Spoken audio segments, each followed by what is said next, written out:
de este momento es que ustedes no van a escuchar lo que yo les digo que va a pasar en el futuro, aunque yo voy a abrir mi boca. No es el pensamiento de un hombre, no es simplemente lo que una iglesia puede ver imaginado, sino que lo que vamos a estudiar es exactamente lo que dice este santo libro, que es la palabra de Dios. Lo que vamos a estudiar es acerca de los eventos futuros según en la palabra de Dios está revelado. Así que vamos a comenzar con el principio, ¿no es cierto? En esta primera sesión vamos a hablar del primer acontecimiento en el plan de Dios, en el plan profético de Dios. Lo primero que habrá de suceder. Y eso primero que habrá de suceder es el rapto o la ira. Quizá el título de pronto no le signifique mucho, para algunos no signifique muy claro. El primer evento en el programa profético de Dios, es el hecho de que Él habrá de venir a buscar a su iglesia. Aunque tiene que ver exclusivamente con los verdaderos creyentes. Fíjense lo que estoy diciendo, los verdaderos creyentes. No estoy hablando del hecho de tener simplemente el nombre registrado en esta o en aquella iglesia o en otra iglesia. Un día el Señor vendrá a buscar a los verdaderos creyentes que forman el cuerpo de Cristo. Y este es un acontecimiento que afectará a toda la humanidad. ¿Por qué a toda la humanidad? Porque los verdaderos creyentes serán arrebatados, pero los que no tengan colocada su fe en Cristo quedarán en la tierra y conocerán la segunda palabra, ira. Después de eso vendrá un tiempo tremendo sobre esta humanidad, que eso es lo que vamos a estudiar mañana. La promesa del rapto fue prometida por el Señor. La primera referencia, y casi única referencia que tenemos en los evangelios, es decir, de labios de nuestro Señor, surge de Juan capítulo 14, versículo 3. Vamos a ir allí.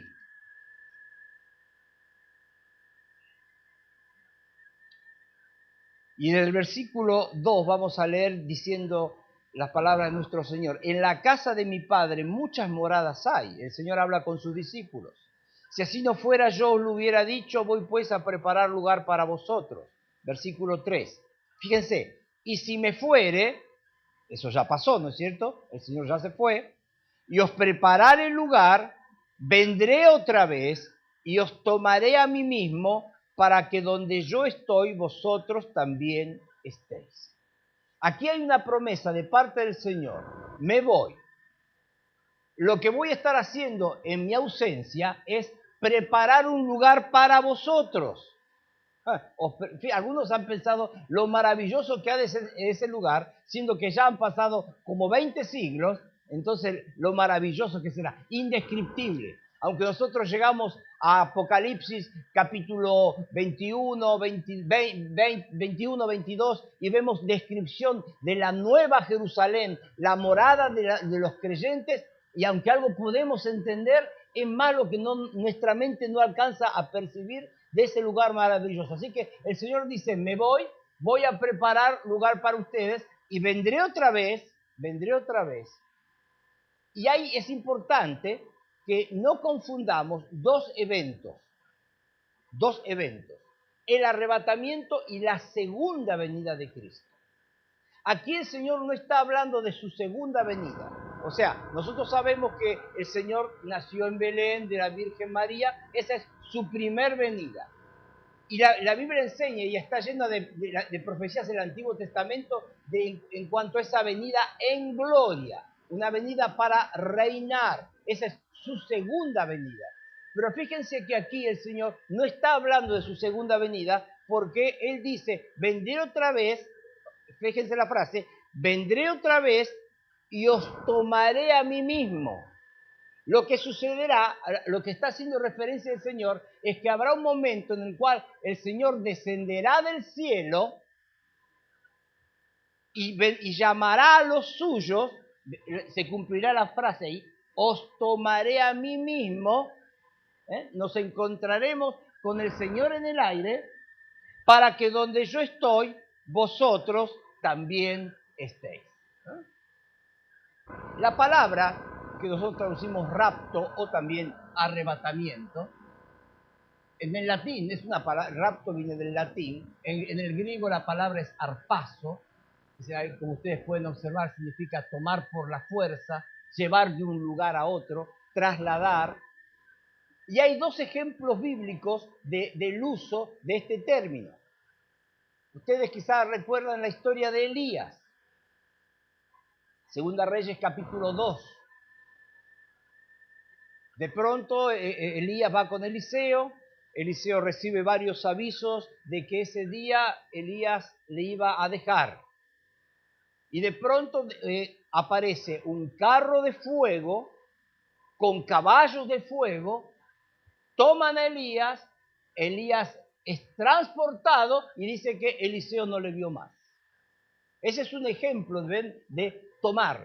Elías no pudo evitar eso que estaba sucediendo. Dios le vino a buscar. Sin embargo, hay otro ejemplo que es aún más claro. Perdón, es Elías, ¿no? Ahí. Y está en Hechos capítulo 8. Ahí tenemos el momento cuando el evangelista Felipe es guiado por el Espíritu Santo de Dios al desierto y allí de pronto se encuentra, recuerdan, ustedes seguramente conocen la historia, con un etíope que va leyendo al profeta Isaías y Felipe se acerca al carruaje del etíope, que era un gobernante de Candace, era un hombre importante, y le pregunta, ¿entiendes lo que lees? Y él dice, ¿cómo voy a entender si no tengo quien me explique? Así que le invita a subir al carro y sigue su camino el etíope con Felipe en el carro y Felipe le comienza a explicar las escrituras. Y es tan completo el mensaje que Felipe le da que evidentemente él le habla de la necesidad de colocar su fe en Cristo y también de la necesidad de demostrar su fe a través del bautismo. Porque llegan a un lugar y el etíope le dice a Felipe, aquí hay agua, ¿qué problema hay en que sea bautizado? Si crees, no hay ningún problema, le dice Felipe. Así que los dos descienden del carro, bajan al agua, Felipe bautiza al etíope y se salen del agua y cuando están saliendo del agua, de pronto Felipe desapareció. Felipe desapareció. Y el versículo siguiente dice que apareció en Azoto, que es un lugar que está como a 30 kilómetros. Así que ahí eso es más parecido a lo que podemos entender por el arrebatamiento en relación a la iglesia. Si sucediera ahora, lo que pasaría es que no se vería nada excepto el hecho que en un instante a otro las sillas vacías de todos aquellos que han colocado su fe en Cristo. Algo así, instantáneo. Muy bien, vamos a seguir avanzando.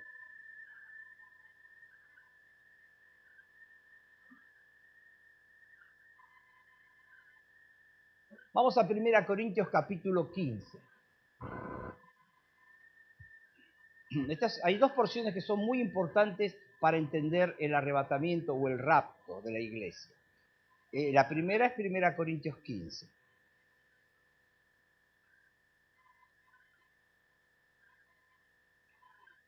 Dice el versículo 51, he aquí os digo un misterio, no todos dormiremos, pero todos seremos transformados. Aquí la palabra sobresaliente es la palabra misterio. Vamos a desarrollar ese concepto un poquito más adelante, misterio. Y lo que está diciendo es que no todos dormiremos, pero todos seremos transformados. ¿Saben a lo que se refiere? En el arrebatamiento es el momento cuando el Señor vendrá a buscar a los suyos, a los redimidos, a aquellos hombres y mujeres que a partir del momento de la muerte de Cristo han confiado en el Señor han formado parte de la iglesia. Claro, si uno hoy recorre la tierra, puede encontrarse con millones de personas que pueden decir, yo he colocado mi fe en Cristo, soy hijo de Dios. Pero ¿qué pasa con todos aquellos que desde el nacimiento de la iglesia, el día en Pentecostés, el descenso del Espíritu Santo, han creído? Millones y millones y millones y millones que hoy diríamos, pero de una forma maravillosa la Escritura no utiliza la palabra muerto, dice dormir. Si el Señor viniese ahora, y ojo, quiero avisarles, no hay ninguna cosa que se deba cumplir antes del arrebatamiento. Puede ser en cualquier momento. Si pasara hoy, sucedería que, como dice ahí, no todos dormiremos. Los que estamos vivos seremos arrebatados sin conocer la experiencia de la muerte que la Biblia, en el caso del creyente, le llama dormir. Pero ¿qué sucedería entonces? Dice, no todos dormiremos, claro, si estamos vivos no vamos a conocer la muerte, pero dice, todos seremos transformados, porque Dios nos dará, tanto a los que estemos vivos, como a aquellos que en los siglos pasados han muerto con su fe en Cristo, un nuevo cuerpo, un cuerpo glorificado, un cuerpo con características muy diferentes al cuerpo que tenemos hoy. Un cuerpo que no envejece, un cuerpo que no se enferma, un cuerpo que, fíjense, algo parecido a lo que tuvo el Señor cuando resucitó. Ustedes pueden recordar cuando el Señor resucitó, estaban todos sus discípulos ahí encerrados por miedo a los judíos, sin que se abriese una puerta, el Señor apareció en medio de ellos y dijo, pasa vosotros. Traspasó esa puerta, esa pared. Un cuerpo que no necesita comer para subsistir, sin embargo puede comer si quiere comer. Se puede comer por placer, no por... Y me parece que tampoco se deberá engordar, ¿no es cierto? Está bueno. Ustedes recuerdan cuando el Señor, ya resucitado, apareció a sus discípulos. Estaban ahí en el mar tratando de pescar a algunos de ellos. Pescaron algo, muchachos, tiren a la derecha, tiraron. Cuando vienen, está ahí un pez ahí en las brasas, y el Señor comió. Y dice que todos se dieron cuenta que era el Señor y nadie se animaba a preguntarle. Dice, él estaba comiendo, podía comer. Es decir, es un cuerpo maravilloso que todos los creyentes vamos a recibir. Así que no todos dormiremos, pero todos seremos transformados. Así que nuestros hermanos que ya están, han pasado por esta vida, que han conocido la muerte física, que están espiritualmente con el Señor, pero sus restos mortales están aquí en una tumba, se volverán a unir, el espíritu vendrá, pero en un cuerpo que será transformado, un nuevo cuerpo. Fíjense el versículo 52 dice, en un momento, en un abrir y cerrar de ojos, a la final trompeta, porque se tocará la trompeta y los muertos, ¿ven?, serán resucitados incorruptibles, ¿ven? Incorruptibles. Esa es la característica de ese cuerpo que el Señor nos dará en ese momento. Y nosotros, nosotros seremos transformados.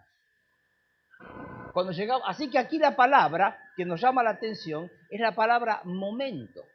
En el versículo 51 es misterio. En el versículo 52 es momento. Esto sucederá en un momento. Pero cuando llegamos al versículo 53, ¿no tengo 53? Ay, porque dice, porque es necesario que esto corruptible, ¿ven? Corruptible. Este cuerpo es corruptible. Yo recuerdo hace algunos años, fui al médico y le digo, doctor, no sé qué pasa, si no tengo buena luz, me cuesta leer. Y el médico me dijo, ¿cuántos años tiene? En aquel entonces, ¿no? ¿Cuántos años tiene? Digo, 42. Es eso. Simplemente es eso. Es la edad.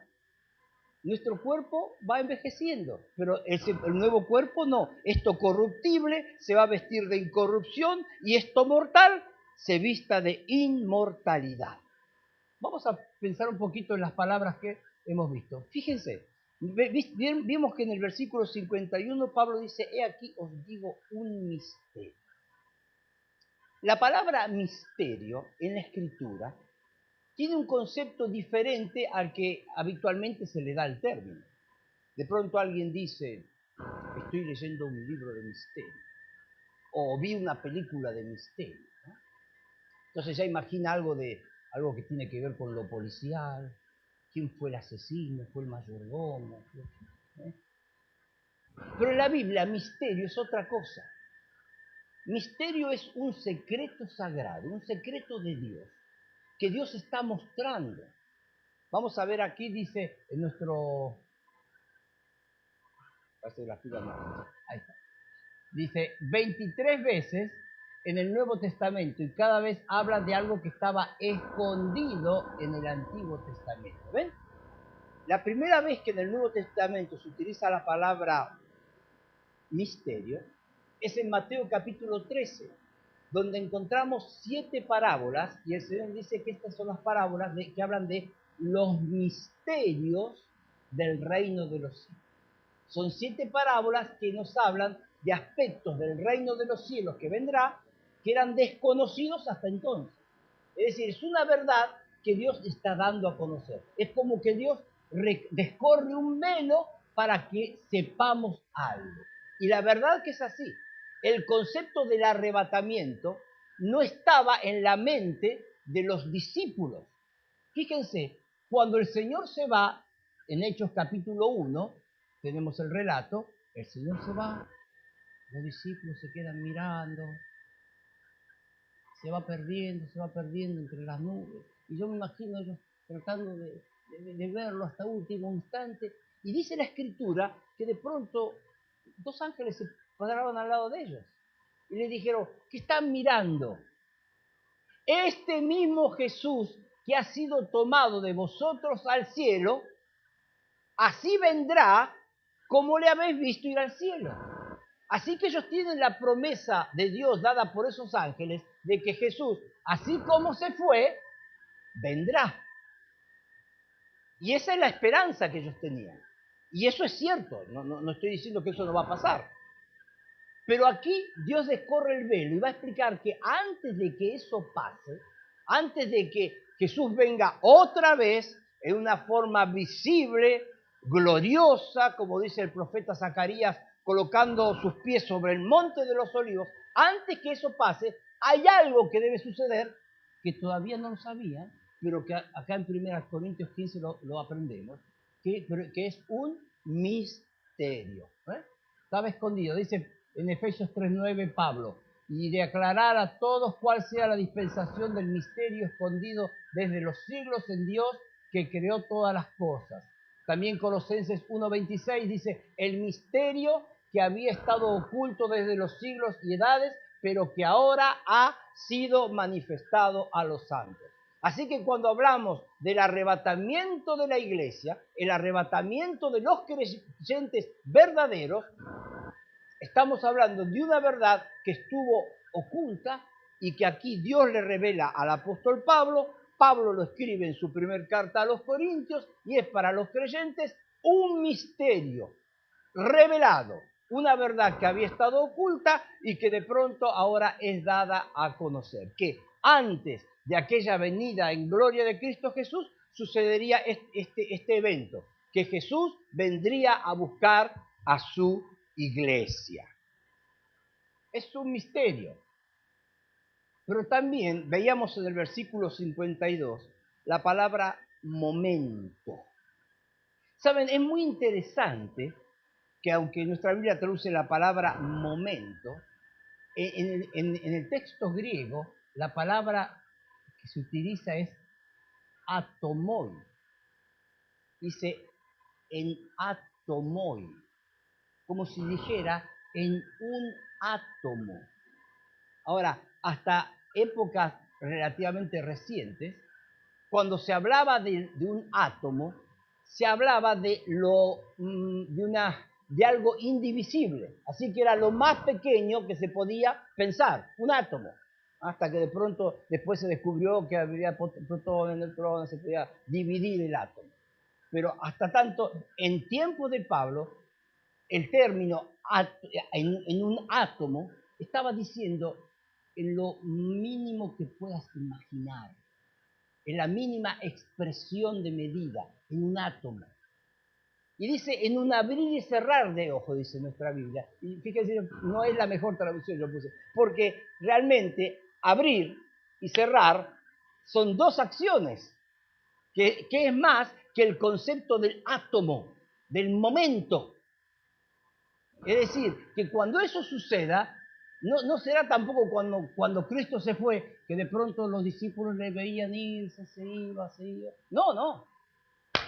Desaparecerán los creyentes de sobre la faz de la tierra. Desapareceremos los creyentes de sobre la faz de la tierra. Ahora, es una metamorfosis y como ya hemos visto, Dios nos dará un nuevo cuerpo. Un nuevo cuerpo. Qué cosa maravillosa.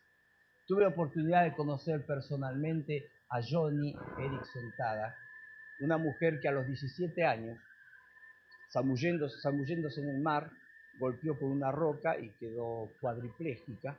Desde los 17 años, ya me imagino que unos 50 años, y todavía conserva su rostro feliz y alegre, y ha hecho un tremendo ministerio compartiendo el Evangelio con personas con discapacidades físicas.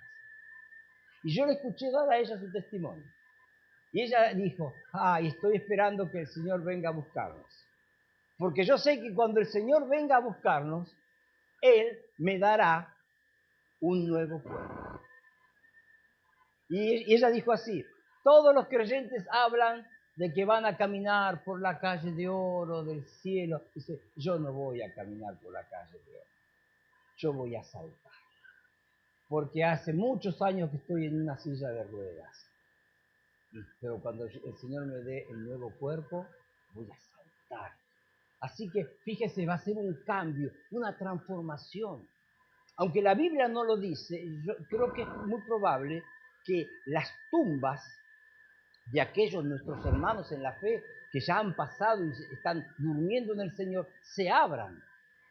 No para que puedan salir nuestros hermanos, sino para que algunos puedan ver que la tumba está vacía.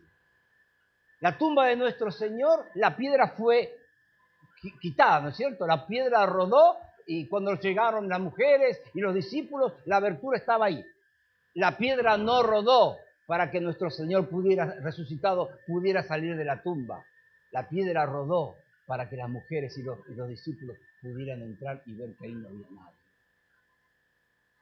Entonces yo no creo que sea necesario que la tumba se abra, pero creo que sí, como un testimonio, pienso que es probable que las tumbas de nuestros hermanos de la fe estén así abiertas, los ataúdes vacíos, ya no están. Qué cosa maravillosa. Otra porción muy importante para entender el tema del arrebatamiento lo tenemos en 1 Tesalonicenses capítulo 4. Vayamos allí.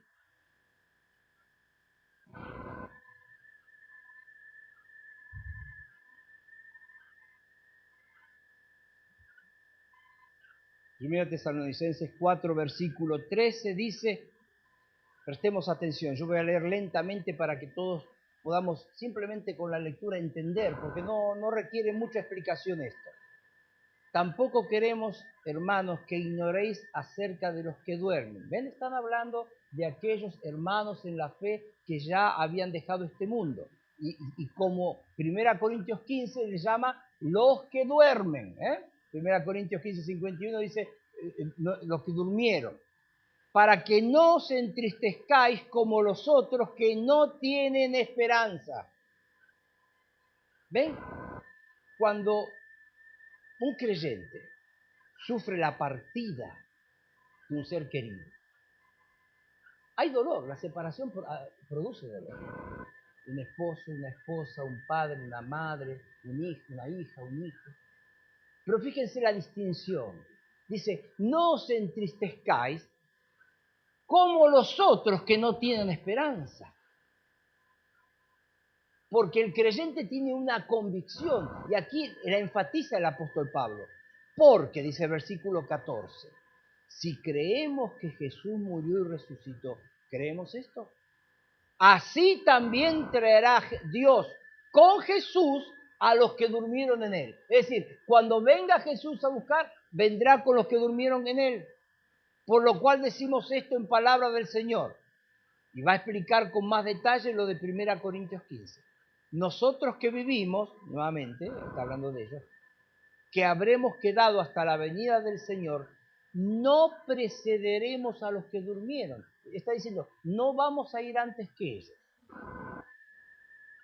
Porque el Señor mismo, con voz de mando, con voz de arcángel, con trompeta de Dios, descenderá del cielo, ¿ven? Y los muertos en Cristo resucitarán primero, ellos primero. Luego nosotros, los que vivimos, los que hayamos quedado, seremos arrebatados juntamente con ellos en las nubes, ¿ven? Para recibir al Señor en el aire. ¿Ven? Esto no es ¿ven la diferencia entre la segunda venida de Cristo y esto? En la segunda venida, nuestro Señor colocará sus pies sobre la tierra y todo ojo le verá.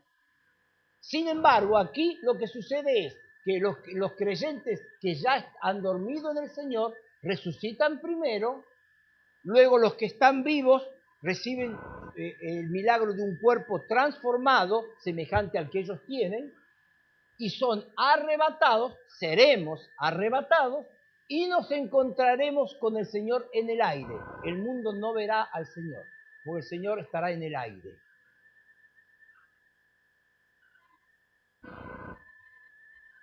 Dice, repito, versículo 17. Luego nosotros, los que vivimos, los que hayamos quedado, seremos arrebatados juntamente con ellos en las nubes para recibir al Señor en el aire.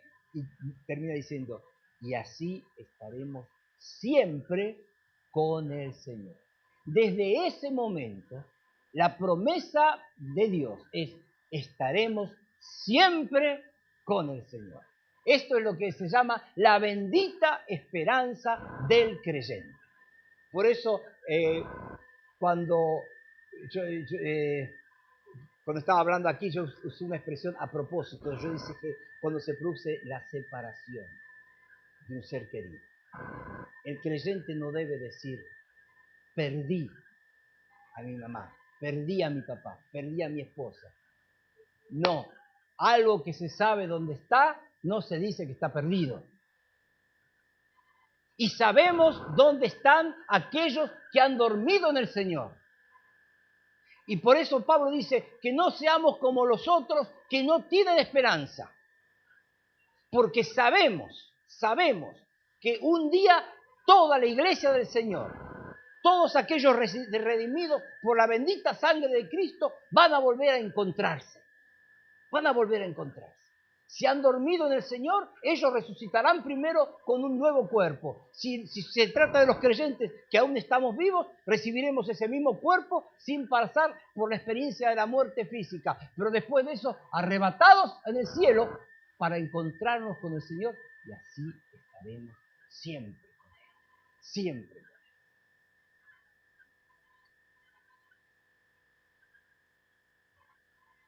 Hay una polémica en cuanto al tema del rapto, del arrebatamiento. ¿Cuándo sucederá?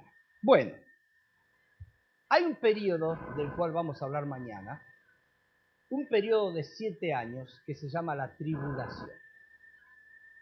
Entonces, algunos, si nosotros imagináramos que el púlpito es ese tiempo de 7 años, algunos piensan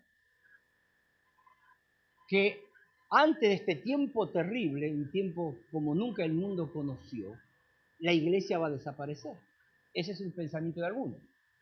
Otros piensan que la iglesia, los creyentes, son arrebatados en la mitad de la tribulación. Otros piensan que la iglesia pasará por la tribulación. Entonces, creen en el arrebatamiento después post-tribulacional. Y hay algunos que creen en el rapto parcial. Algunos piensan que los creyentes espirituales van a ser arrebatados antes del comienzo de la tribulación, los creyentes carnales van a quedar sufriendo aquí los primeros 3 años y medio y después van a ser arrebatados después de haber purgado sus pecados y purificado sus vidas.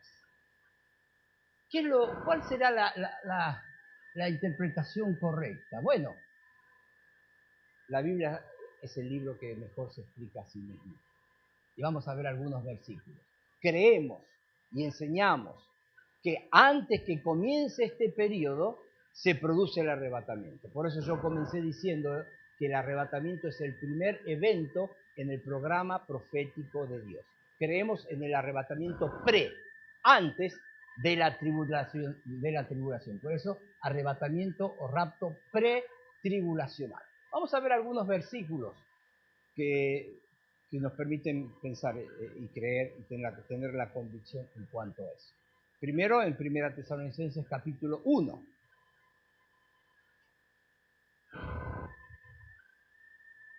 Está hablando Pablo de los tesalonicenses, dice que ellos mismos cuentan de nosotros la manera en que nos recibisteis y cómo os convertisteis de los ídolos a Dios para servir al Dios vivo y verdadero y esperar de los cielos al Hijo, al cual resucitó de los muertos, a Jesús, observen esta frase, quien nos libra de la ira venidera. ¿Ven?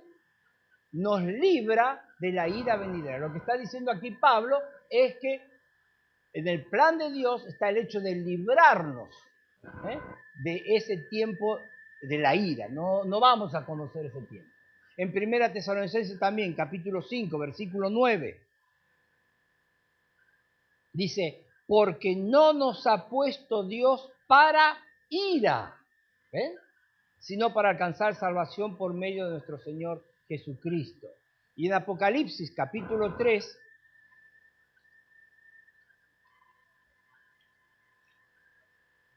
la carta que nuestro Señor escribe a la iglesia en Filadelfia, dice, por cuanto has guardado, Apocalipsis 3:10, por cuanto has guardado la palabra de mi paciencia, yo también te guardaré, observen, yo también te guardaré, te libraré de la hora de la prueba que ha de venir sobre el mundo entero.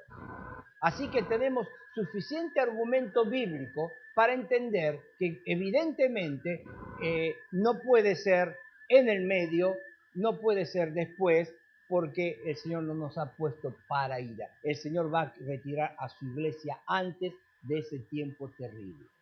Y una palabrita en cuanto al arrebatamiento parcial, esa que mencioné antes, aquellos que piensan que los creyentes espirituales se irán primero, después los creyentes carnales.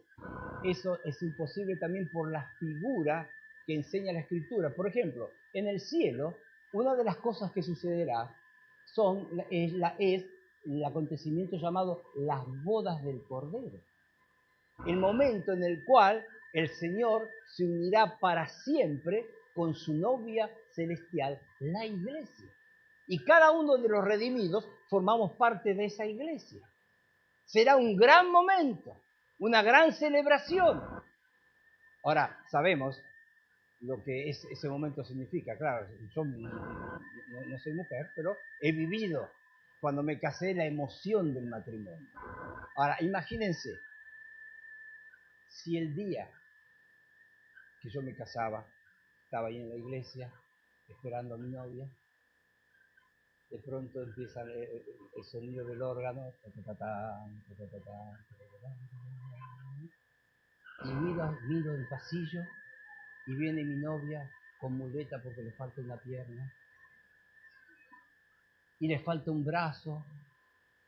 ¿Qué pasa? Dice, no, se quedó en la parte que se tiene que purificar. No es así. ¿Se dan cuenta? No puede ser. No puede ser, no. El Señor nos limpió con su sangre y el Señor se presentará ante sí una iglesia sin mancha, sin arruga, sin cosas semejantes,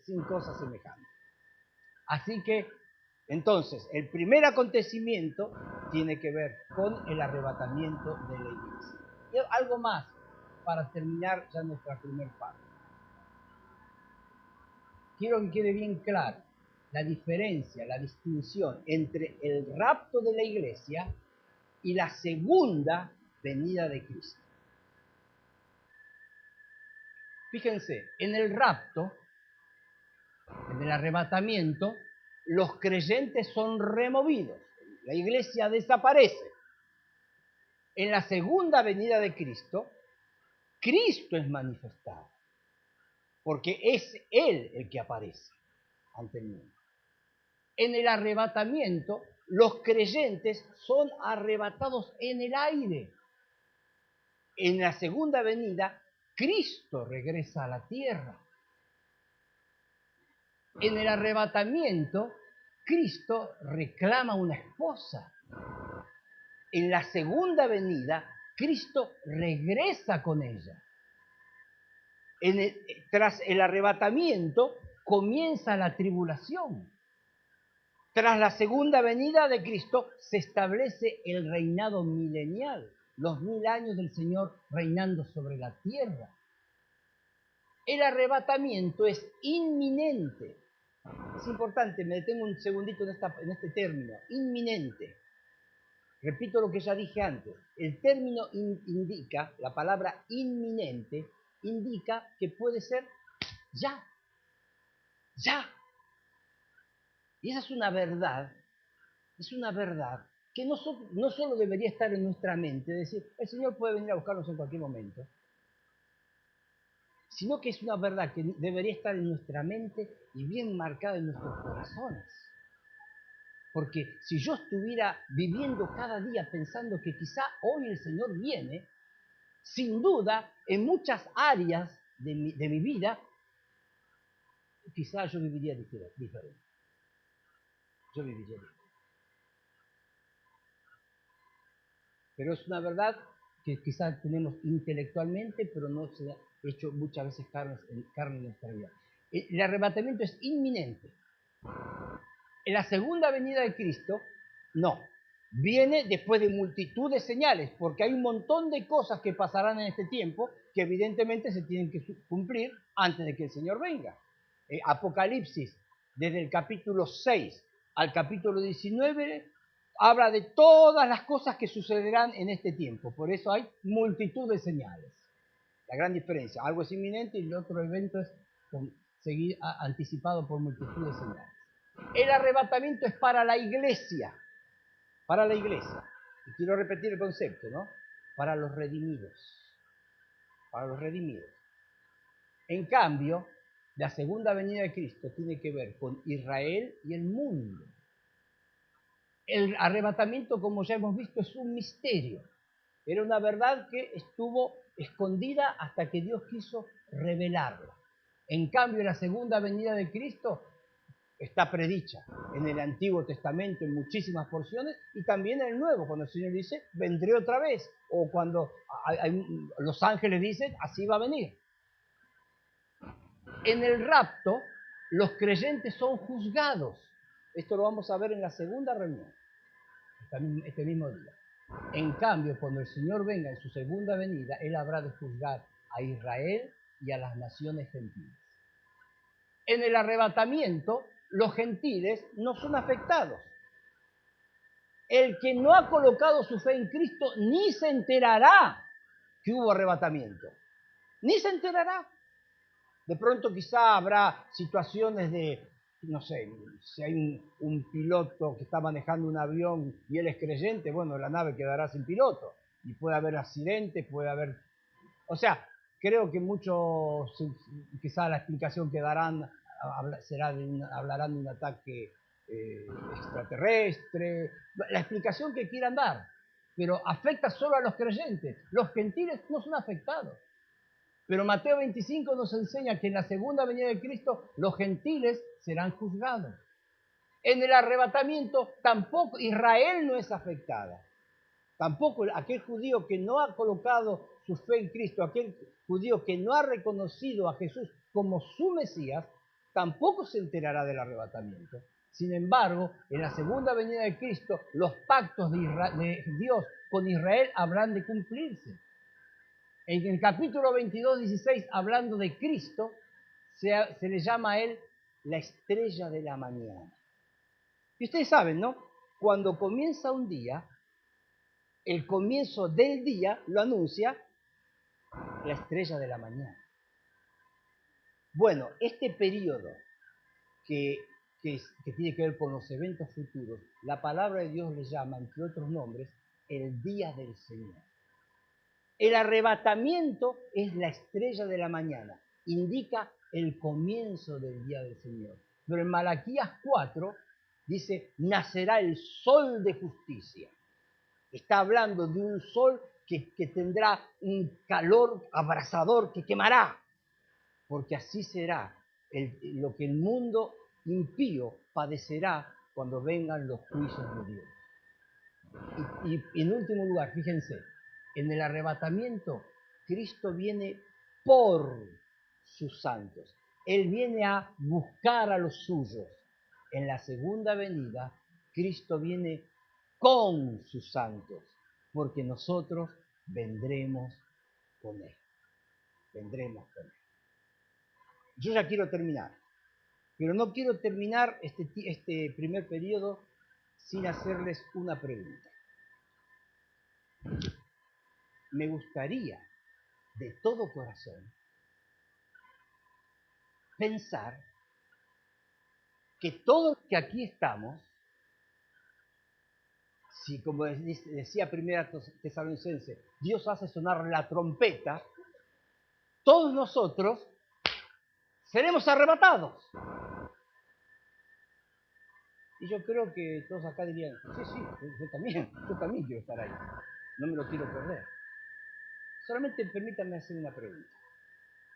¿En base a qué usted tiene la seguridad de que si ahora se produjese el arrebatamiento, usted sería arrebatado, usted sería tomado por el Señor? ¿Cuál es su argumento? No me lo digan en voz alta. ¿Cuál es su argumento? Ustedes me dicen, nunca le hice mal a nadie. Respuesta incorrecta. Incorrecto. Si ustedes me dicen, hace mucho que estoy en la iglesia. Incorrecto. Si ustedes me dicen, vengo de una familia cristiana, mi padre, mi abuelo son creyentes, han sido creyentes. Respuesta incorrecta. Ofrendo. Cuando pasan la bolsa de la iglesia, yo pongo mis buenos pesos ahí, ¿eh? Incorrecto. Por eso yo, mientras hablaba varias veces, quise marcar el hecho de que cuando estamos hablando del arrebatamiento de la iglesia, no estamos hablando de aquellos que están anotados en determinada iglesia, sino que la iglesia está compuesta exclusivamente por aquellos que un día han colocado en Cristo para la salvación. Mire, ¿saben por qué lo digo? Y concluyo con estas palabras. Porque, por ejemplo, la familia cristiana es una gran iglesia. Mis padres fueron creyentes, mis abuelos cristianos. Un abuelo fue pastor toda su vida, el otro fue misionero.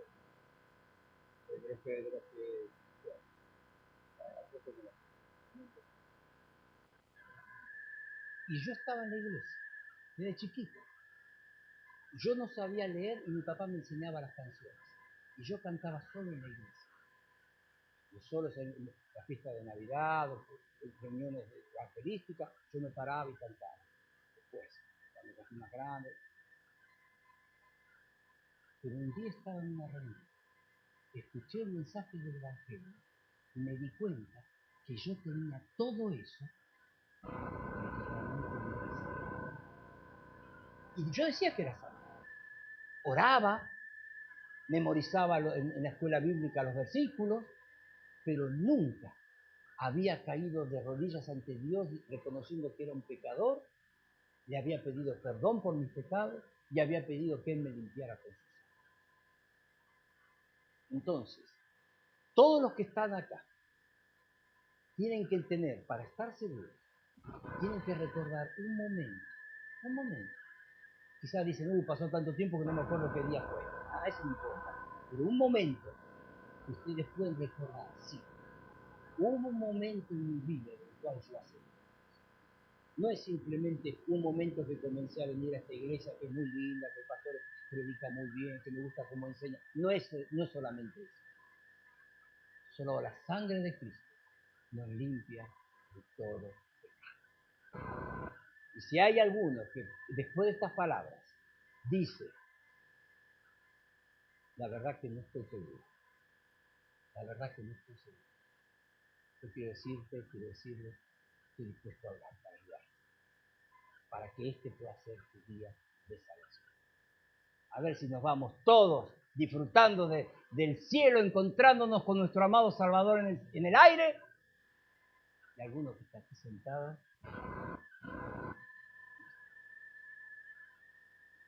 yo creo que en el cielo va a haber muchas sorpresas. Sorpresas de muchas personas que pensamos que no van a estar y van a estar. Y sorpresas de muchas personas que pensamos que van a estar y tristemente no van a estar. Terminamos en oración. Padre, gracias por esta bendita esperanza. Gracias, Señor, porque tú das a cada uno de tus hijos esa convicción. Tu palabra nos asegura que un día vendrás a buscarnos. Gracias, Señor, porque aquellos que han dormido en el Señor, algunos queridos nuestros, familiares, amigos, les volveremos a ver y juntos adoraremos a nuestro Salvador. Juntos caeremos a sus pies. Y, Señor, que en este lugar todos podamos tener esta bendita seguridad.